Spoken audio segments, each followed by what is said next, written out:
Zdravo poslušalke in poslušalci, bralke in bralci Večera.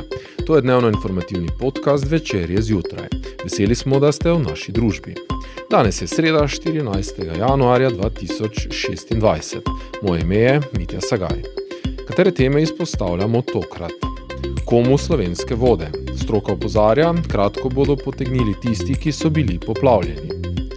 Od pisma o mrazu do razkola v kolektivu. Zakaj na srednji šoli za oblikovanje Maribor vre okoli paradnega programa Frizer in kaj to pomeni za dijake, učitelje in prihodnost šole. Jasna Cajnko brez olepševanja. Izredne razmere v zdravstvu, ranljivost bolnikov in tiha stiska žalujočih. Naročite se na podcast, da boste obveščeni ob izdaji naslednje epizode. Vse skozi smo z vami na vecer.com. Vlada ustanavlja družbo Slovenske vode d.o.o., ki naj bi prevzela gospodarjenje z vodami. Družba nastaja brez sodelovanja stroke, še več, navkljub številnim pomislekom vodarske stroke. Poplave leta 2023 so razkrile sistemske težave v upravljanju z vodami. Sektor je bil zanemarjen desetletja, je po poplavah ugotavljala država in enako so trdili strokovnjaki. Načrtov je bilo veliko, med glavnimi cilji je bila decentralizacija gospodarjenja z vodami. Denarja se je prav tako nateklo veliko več kot kdajkoli prej. A sedaj je eden od glavnih odgovorov države na težave urejanja voda ustanavljanje družbe Slovenske vode d.o.o.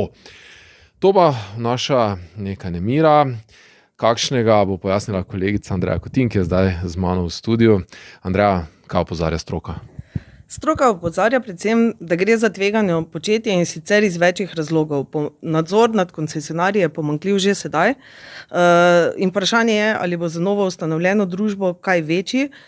Poleg tega vodarji opozarjajo na centralizacijo, kljub temu, da je bil po poplavah glavni namen reorganizacije vodarstva v Sloveniji decentralizacija, se zdaj dogaja ravno nasprotno.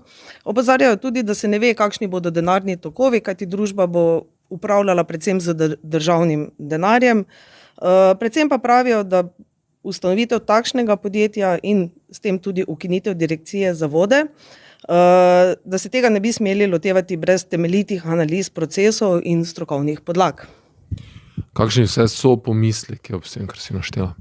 V prvi vrsti bi šlo za nekako unikum v Evropi, kajti nikjer v Evropi z vodami ne upravlja zasebno podjetje, oziroma tudi, če tudi gre za državno podjetje, vedno je tukaj zadaj država, predvsem zaradi nadzora. Kot rečeno, nadzor je pomanjkljiv že sedaj, če pa bo z vodami gospodarila družba, ki sploh ne bo pod okriljem ministrstva, bo še toliko težje. Nenazadnje moji sogovorniki so zaskrbljeni tudi zaradi možnosti privatizacije.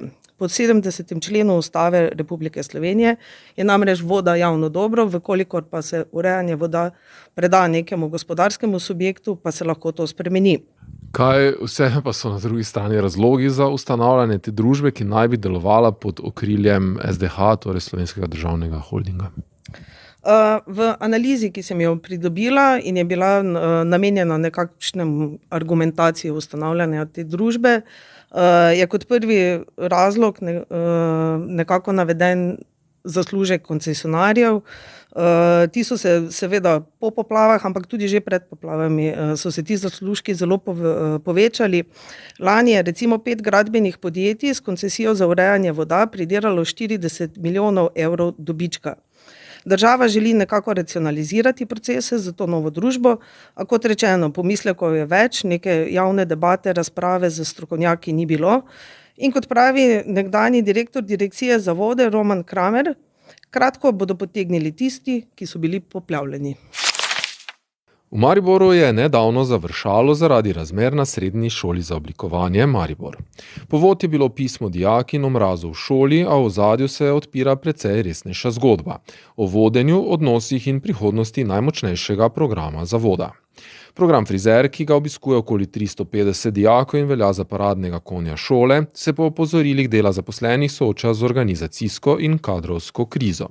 Čeprav zanimanje za vpis ostaja visoko, naj bi se po menjavi ravnatelja, ko je Bronislav Horvat Toš zamenjal Nado Jager Popovič, poslabšali odnosi v kolektivu, pojavile naj bi se težave pri razporejanju ur in izvedbi praktičnega pouka.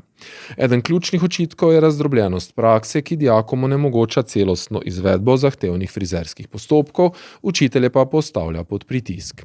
Dodaten zaplet je pomanjkanje ustreznega laboranta, zaradi česar so bile delavnice začasno ohromljene, kar lahko vpliva tudi na zaključek šolanja. Napetosti poglabljajo še zahteve po natančnem beleženju porabe materiala, ki jih del učiteljev razume kot izraz nezaupanja, ter občutek, da strokovna mnenja niso slišana.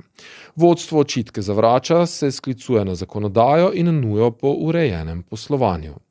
Nezadovoljstvo je preraslo notranje okvire, nekateri zaposleni so se obrnili na ministrstvo in odprli celo vprašanje morebitne odcepitve programa Frizer. Zgodba tako ni več o mrazu in toploti, ampak o tem, ali se v javni šoli lomijo strokovni standardi in odnosi. Jasna Cajnko je nova mariborska varuhinja bolnikovih pravic, socialna pedagoginja, psihoterapeutka in logoterapeutka, ki v pogovoru v rubriki Gremo na kafe odkrito spregovori o stanju slovenskega zdravstva.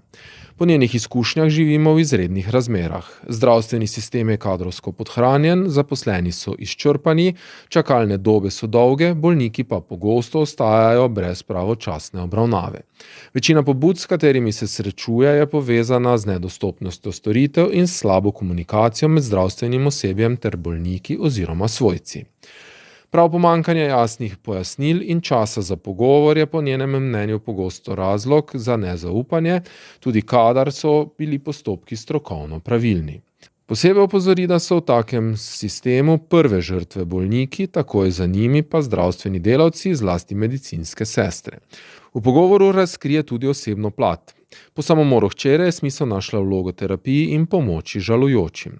Poudari, da je samomor v Sloveniji še vedno velik tabu, da žalujoči pogosto ostajajo brez podpore in da bi morali o duševnem zdravju govoriti odprto in vse leto.